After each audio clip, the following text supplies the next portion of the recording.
నమస్తే. జై శ్రీరామ్. భారతీయుల ఆశలు, డిమాండ్లు పెరగటం అనేది ప్రభుత్వంపై అసంతృప్తి కాదు, దేశంపై ప్రజలకున్న అచంచలమైన నమ్మకానికి నిదర్శనమని ప్రధానమంత్రి నరేంద్ర మోదీ ఒక కార్యక్రమంలో పాల్గొన్నప్పుడు తమ ఉపన్యాసంలో భాగంగా స్పష్టం చేయడం జరిగింది. అభివృద్ధి ఆకాంక్షలు. దేశం వేగంగా అభివృద్ధి చెందుతుండటంతో పౌరులు కేవలం ప్రాథమిక సౌకర్యాలతో సంతృప్తి చెందకుండా ప్రపంచ స్థాయి ప్రమాణాలను కోరుకుంటున్నారు. ప్రజలు తమ కలలు నిజమవుతాయని నమ్మినప్పుడే ఆశలు పెరుగుతాయని, ఇది దేశం యొక్క పెరుగుతున్న ఆత్మవిశ్వాసానికి సంకేతమని నమో పేర్కొన్నారు. ఒక అభివృద్ధి పని పూర్తయ్యాక దానికంటే మెరుగైనది కావాలని కోరుకోవడం సహజమని, ఇది దేశంలో నిరంతర ఆవిష్కరణలకు దారితీస్తుందని మోదీ చెప్పారు. మెరుగైన రహదారులు, డిజిటల్ సేవలు విస్తరిస్తున్న కొద్దీ ప్రజల అవసరాలు కూడా పెరుగుతాయని, ఇది సానుకూల పరిణామమని ఆయన విశ్లేషించారు. కాంగ్రెస్ పార్టీ కూడా తనని సమస్యల గురించి అడుగుతుందని, పరిష్కారం చూపగలరనే నమ్మకం ఉన్నవారినే ప్రజలు ఆశ్రయిస్తారని మోదీ వ్యాఖ్యానించారు. ఒక నాయకుడిని సమస్యల పరిష్కారం కోసం అడుగుతున్నారంటే అక్కడ విశ్వాసం ఉందని, బాధ్యత పెరిగిందని నమో కార్యక్రమంలో పాల్గొన్న ప్రేక్షకులకు, శ్రోతలకు వివరించడం జరిగింది. ప్రపంచవ్యాప్తంగా జరుగుతున్న ఆర్థిక, సాంకేతిక మార్పులను అందిపుచ్చుకోవడంలో భారత్ ముందుందని మోదీ చెప్పారు.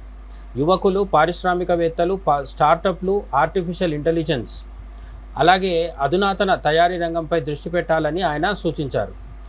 వేగవంతమైన స్పందన. మారుతున్న ప్రపంచ గమనాన్ని అర్థం చేసుకుని వేగంగా స్పందించే వారే భవిష్యత్తులో నాయకులుగా ఎదుగుతారని ప్రధానమంత్రి నరేంద్ర మోడీ ఈ సందర్భంగా సూటిగా స్పష్టంగా చెప్పడం జరిగింది. భారత్ ఎప్పుడు రీఫార్మ్ ఎక్స్ప్రెస్లో ఉందని, అభివృద్ధి వేగం మరింత పెరుగుతుందని ఆయన హామీ ఇచ్చారు. ఆర్థిక సంస్కరణలు, డిజిటల్ విప్లవం, వ్యాపార సౌలభ్యం వంటివి దేశాన్ని అగ్రగామిగా నిలబెట్టేందుకు చేపట్టిన నిరంతర ప్రయత్నాలని కూడా ఆయన వివరించారు. అభివృద్ధిని అడ్డుకునే శక్తులను గమనిస్తూ నిర్మాణాత్మక ఆలోచనలతో ముందుకు సాగేలా యువత, జెన్జీ ఆలోచించాలని ఆయన కోరారు. 140 కోట్ల మంది భారతీయులందరూ కలిసి కృషి చేస్తే మన కాలంలోనే భారత్ వికసిత భారత్, ఒక అభివృద్ధి చెందిన సూపర్ పవర్ ఇండియాగా మారుతుందన్న దృఢ నిశ్చయాన్ని ఆయన వ్యక్తం చేశారు.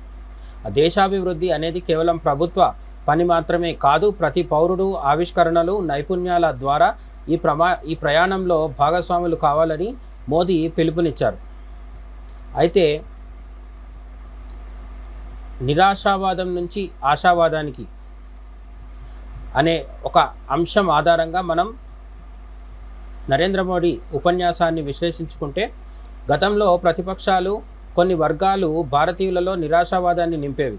కానీ మోదీ ప్రజల పెరుగుతున్న డిమాండ్లను ఆత్మవిశ్వాసంగా మార్చి వారిలో ఒక విజేత మానసిక స్థితిని, విన్నర్స్ మైండ్ సెట్ నింపగలిగారు. ఇది సనాతన ధర్మంలోని పురుషార్థం అనే భావనకు అద్దం పడుతోంది. కాంగ్రెస్ కూడా నన్నే అడుగుతోంది అన్న మోదీ మాటలు ఏదో కేవలం చమత్కారం కాదు, అసమర్థ రాజకీయ విమర్శలకు ఆయన పెట్టిన చెక్మేట్గా భావించాలి. ప్రజల నమ్మకం కేవలం సంప్రదాయ రాజకీయాల్లో కాకుండా పనిచేసే శక్తి, అంటే డెలివరీ ఉన్న నాయకత్వంపైనే ఉందని ఆయన నిరూపించారు. ఆర్టిఫిషియల్ ఇంటెలిజెన్స్ వంటి ఆధునిక రంగాలలో భారతీయ యువత రాణించాలని ఆయన పిలుపునివ్వడం జ్ఞాన ఆధారిత భారత్, అంటే నాలెడ్జ్ బేస్డ్ భారత్ నిర్మాణానికి బాటలు వేస్తోంది. జెన్జీకి ఆయన ఇచ్చిన పిలుపుకు చాలా కీలకం.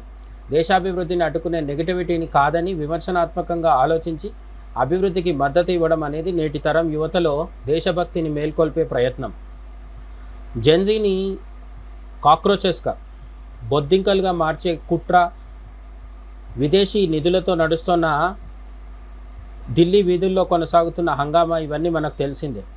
అటువంటి బొద్దింకలుగా మారే ప్రమాదంలో చిక్కుకున్న జెన్జీని నరేంద్ర మోడీ దేశాభివృద్ధికి, దేశ పురోగతికి 2047 నాటికి వికసిత భారత్గా భారతదేశాన్ని తీర్చిదిద్దడంలో జెన్జీ భాగస్వాములు కావాలని నరేంద్ర మోడీ పిలుపునిచ్చారు.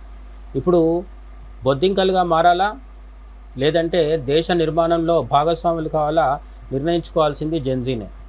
మొత్తంగా వికసిత భారత్ అనేది కేవలం ప్రభుత్వ నినాదం కాదు, అది ప్రతి భారతీయుడి గుండెలో రగులుతున్న ఒక సంకల్పం. విదేశీ శక్తుల ముందు తలవంచని భారతం తన సొంత మేధస్సుతో ప్రపంచానికి నాయకత్వం వహించే దిశగా సాగుతోందనడానికి నరేంద్ర మోడీ తాజా వ్యాఖ్యలు ప్రత్యక్ష నిదర్శనం. మీరేమనుకుంటున్నారు? నమో లేటెస్ట్ స్పీచ్, తనకు మీద వచ్చే ఆరోపణలు, విమర్శలు, తన పట్ల వినిపించే డిమాండ్స్, ఇవన్నీ కూడా భారత్లో పెరుగుతున్న సరికొత్త ఆశలకి, ఆశయాలకి, సరికొత్త ఆత్మవిశ్వాసానికి నిదర్శనంగా, సంకేతంగా, సూచనగా, చిహ్నాలుగా నరేంద్ర మోడీ చెప్పారు. మీరు అంగీకరిస్తారా లేదా? కామెంట్స్లో చెప్పండి. జై హింద్.